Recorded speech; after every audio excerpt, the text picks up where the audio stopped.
Gita chapter number 4 श्लोक number 26। श्रोत्रादीनीन्द्रियाण्ये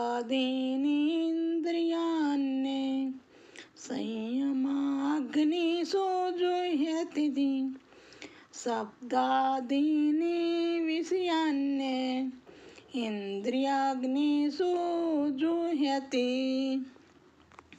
कुछ योगीजन श्रवण आदि क्रियाओं और अन्य इंद्रियों को संयम रूपी यज्ञ की अग्नि में स्वाहा कर देते हैं, जबकि कुछ अन्य शब्द आदि क्रियाओं और इंद्रियों के अन्य विषयों को इंद्रियों के अग्नि रूपी यज्ञ में भेंट चढ़ा देते हैं। श्लोक नंबर 27। सर्वाणि इंद्रिय कर्माणि प्राण कर्माणि चापरे आत्म संयम योगाग्रो जुह्यति ज्ञान दीप्ते। दिव्य ज्ञान से प्रेरित होकर कुछ योगी संयमित मन की अग्नि में अपनी समस्त इंद्रियों की क्रियाओं और प्राण शक्ति को भस्म कर देते हैं। श्लोक नंबर 28।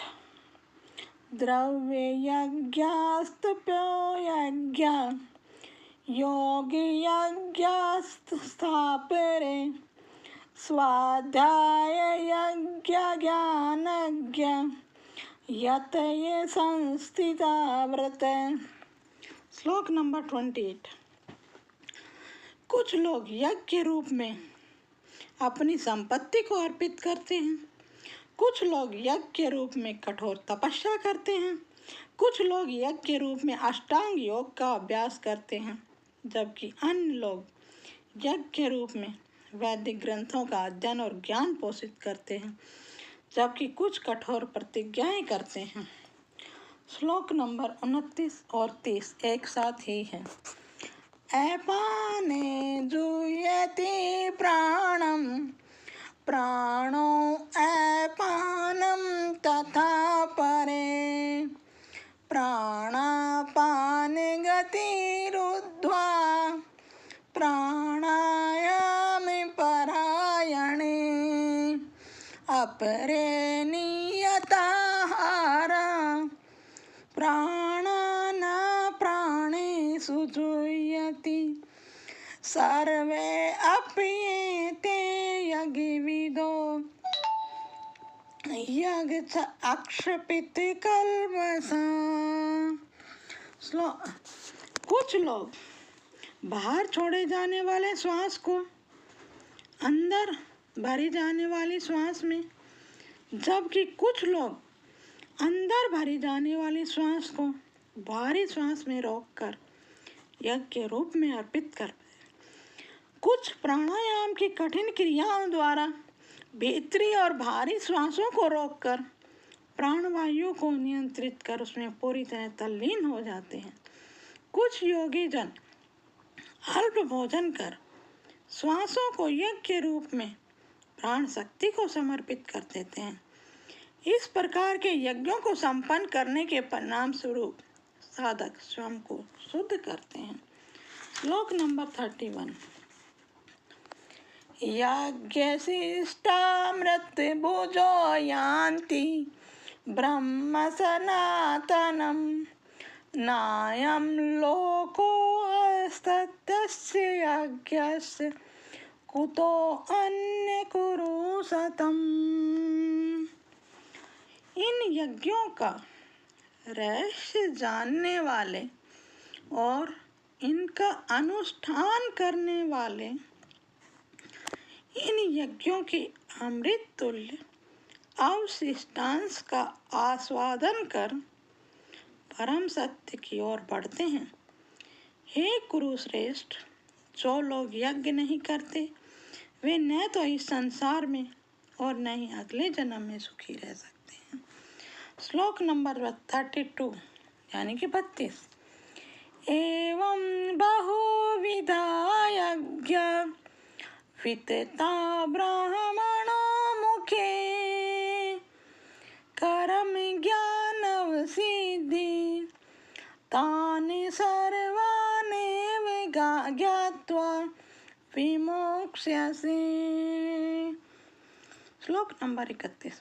इन यज्ञों का रहस्य जानने वाले, इनका अनुष्ठान करने वाले इन यज्ञों के अमृत तुल्य अवशिष्टांश का आस्वादन कर परम सत्य की ओर बढ़ते हैं। हे कुरुश्रेष्ठ, जो यज्ञ नहीं कर सकते वे न इस संसार में, इस जन्म में सुखी रहते हैं और न ही अगले जन्म में। श्लोक नंबर 32। एवं बहुविधा यज्ञा वितता ब्राह्मणो मुखे कर्म ज्ञान विधि तानि सर्वाणि ज्ञात्वा विमोक्ष्यसे। विभिन्न प्रकार के इन सभी यज्ञों का वर्णन वेदों में किया गया है और इन विभिन्न कर्मों की उत्पत्ति का रूप मानो। यह ज्ञान तुम्हें माया के बंधन से मुक्त करेगा। श्लोक नंबर 33। श्रेयान् द्रव्यमाज्ञ ज्ञान यज्ञं परम तपम सर्वं करम अखिलं पारितं ज्ञाने परिसमाप्यते। श्लोक नंबर 33। हे शत्रुओं के दमन करता। श्लोक नंबर 32 था ये। विभिन्न प्रकार के सभी यज्ञों का वर्णन वेदों में किया गया है। इन्हें विभिन्न कर्मों की उत्पत्ति का रूप मानो। यह ज्ञान तुम्हें माया के बंधन से मुक्त करेगा। श्लोक नंबर 33। श्रेयान् द्रव्यमयाद्य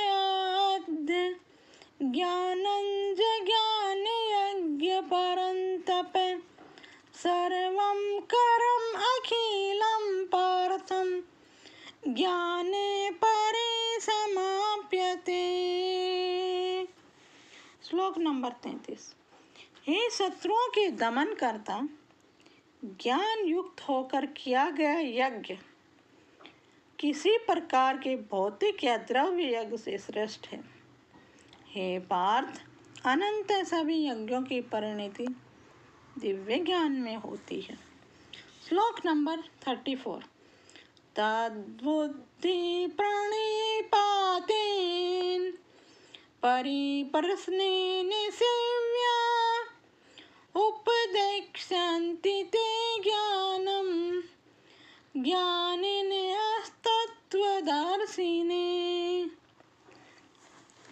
आध्यात्मिक गुरु के पास जाकर सत्य को जानो, विनम्र होकर उनसे ज्ञान प्राप्त करने की जिज्ञासा प्रकट करते हुए ज्ञान प्राप्त करो और उनकी सेवा करो।